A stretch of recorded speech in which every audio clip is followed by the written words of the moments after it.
Welcome back sa Tagalog Mystery Hub, kung saan tutuklasin natin ang mga nakakilabot na kwento, misteryo, at hiwagang hindi pa nalulutas. Huwag kalimutang mag-subscribe at pinutin ang notification bell para sa mas marami pang kwentong punong-puno ng kababalaghan at misteryo.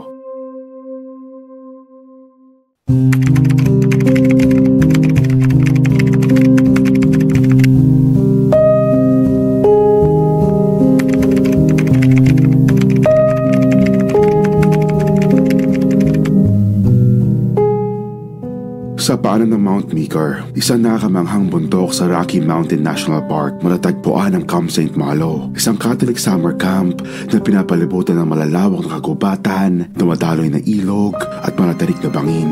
Sa araw, marinig ang tawanan ng mga bata, tulog ng kampana ng maliit na chapel at lagaslas sa malamig na tubig sa mga sapa. Ngunit sa gabi, buwabalot ang dilim, ang tanging ang malamlam na ilaw ng buwan at ang mahihinang huni ng ibon sa kakawayan ang nagbibigay buhay sa tahimik na kapaligiran. Dito nagpunta si Bobby Bizap, isang 10 taong gulang na batang may kapansanan sa pandinig. Sa kabila nito, siya isang masayahin at palakaibigang bata na gustong-gustong makisabay sa ibang mga campers sa pagsisid, pangingisda at paggalugad sa gubat. Ngunit ang masayang bakasyon ay biglang nagbago noong Agosto 15, 1958, ang huling araw na nakita si Bobby ng buhay. Huling nakita si Bobby ng kanyang camp counselor na nakatayo sa gilid ng isang maliit na sapa. Siya ay nangingisda, tahimik na nakatuon sa tubig, habang ang hapon ay unti-unti naging dapit hapon. Nagtawagin siya ng counselor at sinabihang bumalik sa kampo. Tumango siya bilang tanda ng pagsang-ayon. Ngunit pagkatapos noon, si Bobby ay naglaho na parang bula. Sa loob ng ilang oras, walang nakapansin na wala na siya. Ngunit nang hindi siya bumalik pagsapit ng hapunan, nagsimula ang takot.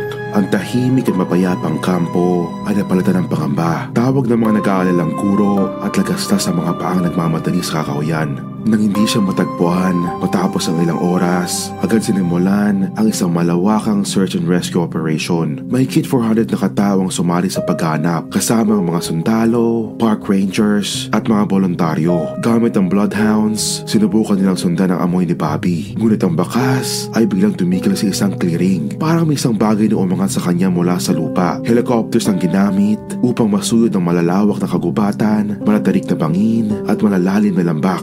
Ang mga lawa at ilog ay sinisid ng mga divers. Ngunit wala silang nakita. Ni sapatos, ni damit, ni anino ng bata. Walang anumang senyales na si Bobby ay gumalaw palayo sa lugar. Pagkalipas sa isang taon, noong 1959, isang hiker ang nakadiskubre ng kakaunting bahagi ng kalansay ni Bobby. Isang piraso ng kanyang bungo at kaunting buto malapit sa Mount Meeker. Nasa 2,500 talampakan mula sa lugar kung saan siya huling nakita. Kakaibang lokasyon ng kanyang mga labi. Napakataas at masukaw na lugar. Imposibleng marating ng isang 10 taong gulang, lalo na't may hearing impairment siya. Walang sapatos, walang damit, walang gamit. Tanging kalansay ang naiwan. Walang ebidensya ng hayop o struggle na lalong nagpatibay sa misteryo. Dahil dito, maraming teoryang lumitaw. Isa sa mga opisyal na paliwanag ay maaring nahulog siya sa isang bangin o inatake ng isang ligaw na hayop tulad ng oso o mountain lion. Pero bakit walang nakitang sapatos o damit? Bakit nasa isang matarik na lugar ang kanyang mga buto?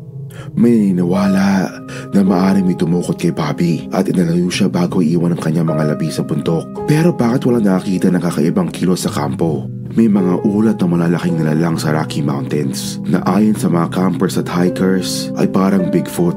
Ayon sa Native American folklore, may mga kwento ng kakaibang mga nilalang sa bundok na nangunguha ng mga bata. Ang pagkawala ni Bobby ay napakakaiba. Walang struggle, walang katawan, tila inangat siya dinala sa matarik na bahagi ng bundok. Hanggang ngayon, nananatiling hindi masagot ang mga tanong. Ano talagang nangyari kay Bobby Bizap para siya napunta sa isang imposibleng lugar? May hayop, tao, o isang hindi maipaliwanag na nilalang bang bumihag sa kanya. Siya ay bahagi ng serya ng Missing 411 cases. Mga taong nawawala sa ilalim ng mga hindi maipaliwanag na mga pangyayari. I-comment niyo sa baba inyong mga opinyon at huwag kalimutang mag-like at mag-subscribe para sa mas marami pang kwento ng misteryong tulad nito. Hanggang sa muli, paalam.